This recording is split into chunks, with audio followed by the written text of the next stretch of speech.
हाँ जी, तो सीन ये है कि अभी भूख लगी है, घूम घूम घूम के यहाँ हम बैठे हैं। ये इस मार्केट का नाम है एल्डन। न्यू कैसल में बहुत ही मशहूर मार्केट है, बहुत ही बड़ी है मार्केट। मैंने आज तक ऐसी मार्केट नहीं देखी।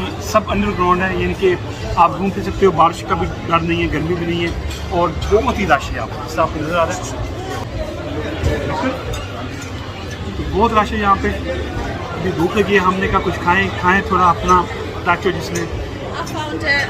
Capsa chicken, yes, I've got it. Got it? Kapsa chicken? Thanks.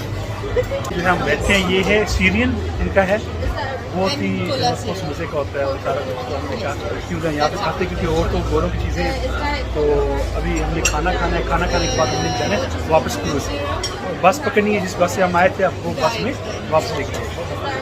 तो जैसा आपको नज़र आ रहा है, तो अभी हमने ऑर्डर किया है Capsa chicken and one Diet Coke, yes. दो चीज़ें ऑर्डर की है, फिर आपको दिखाता हूँ।